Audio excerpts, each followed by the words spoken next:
इसलिए लोकतंत्र की हत्या हो रही है। मैं अगर मेरी सुनवाई नहीं हुई तो मैं आत्महत्या अरे करूंगा। बाप रे बाप, भाई साहब प्रधानी हाथ नहीं आ रही तो बेचारे मरे जा रहे हैं। वैसे भाई साहब इनकी समस्या तो एक तरफ थी और वो समस्या है। समस्या भाई साहब भवानीपुर के ददरौली में है, सूरतगंज के वार्ड नंबर 86 में। वार्ड नंबर 86 तो भाई साहब अजब गजब वाला है। दलवावा गांव पड़ता है। मनोज कुमारो जीत गए और सुधा कुमारी भी जीत गई। कोई 1 बजे सर्टिफिकेट मिला तो किसी को 2 बजे। दोनों सर्टिफिकेट भाई साहब देख लीजिए आंखें फाड़ फाड़ कर। बेचारे मनोज बाद में गए तो भैया समस्या बताई, शिकायत किया, तब जाकर भाई साहब कहा गया कि उसको निरस्त करेंगे। लेकिन सुधा कुमारी को भैया पता ही नहीं, घर में खुशियां मनाई जा रही हैं। अगर ऐसा हो जाए तो भाई साहब गजब ही हो जाए, एक गांव में 2-2 प्रधान। वैसे बता दें कि भाई साहब हमको लग रहा है कि नींद का असर खत्म नहीं हुआ। बताए थे कि सुस्त हैं अधिकारी जब भाई साहब प्रशिक्षण चल रहा था, लेकिन हमारी बात पर कोई ध्यान ही नहीं दिया। वैसे भाई साहब भवानीपुर ददरौली की भी समस्या सुनाते हैं। पीएल पुनिया जी से हमने बातचीत की, सुनिए क्या बोले। हमने कहा जानकारी है इस तरह की लापरवाही, क्या कहेंगे इस पर, तो सुनिए क्या बोले। हाँ, भवानीपुर ददरौली। जी जी जी। तो क्या? वो हाँ।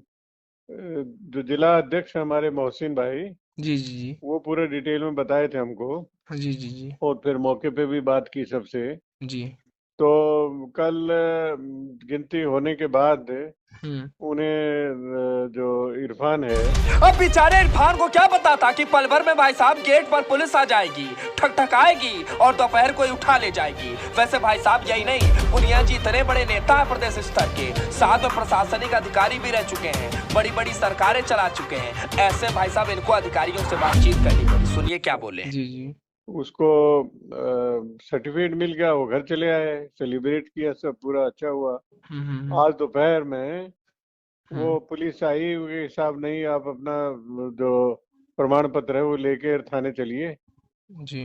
और आपका गलत हो गया है और दूसरे को का हुआ है। तो ये ऐसे तो होता नहीं।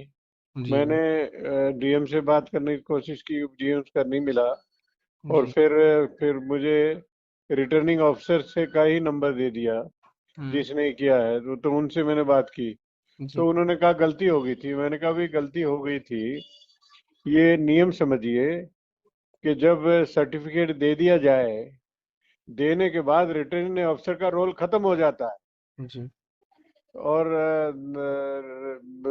सर्टिफिकेट देने के बाद अगर कोई रेमेडी मिलती है तो वो इलेक्शन पिटीशन के माध्यम से, कोर्ट के माध्यम से मिल सकती है, बाकी और किसी का उसको अधिकार नहीं होता।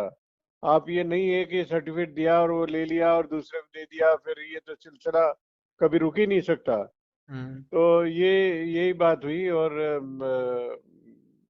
बहुत गलत काम हुआ। तो लगता नहीं लापरवाही है या मिली भगत, क्या लगता है आपको? नहीं, मिली भगत है ये सब पूरा, क्योंकि वो लोग बताते हैं जी।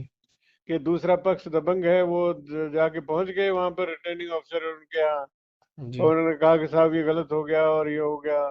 तो उन्हीं के दबाव में आके किया हो या कुछ लोभ लालच में किया हो, जो भी किया हो, जी। जी। लेकिन ये गलत हुआ है बिल्कुल। एकदम जो व्यवस्थाएं हैं सब, इसकी जो प्रक्रिया है जी। उसके टोटली खिलाफ है। उसके मतलब इसकी कोई गुंजाइश है ही नहीं, कोई जगह नहीं है कि सर्टिफिकेट दिया हुआ सर्टिफिकेट को वापस ले लिया जाए। तो भाई साहब कांग्रेस के दिग्गज नेता पीएल पुनिया की बातें हमने सुनी। भैया हमको तो लगता है कि उस दिन जो प्रशिक्षण चल रहा था ढंग से सुने ही नहीं थे, सुस्ती में सब झूम रहे थे, उसी का असर भाई साहब अब देखने को मिला। फिलहाल जो भी प्रशासन क्या कार्रवाई करती है हम नहीं जानते, पर फिलहाल एबीपी न्यूज़ 24 की ब्यूरो रिपोर्ट।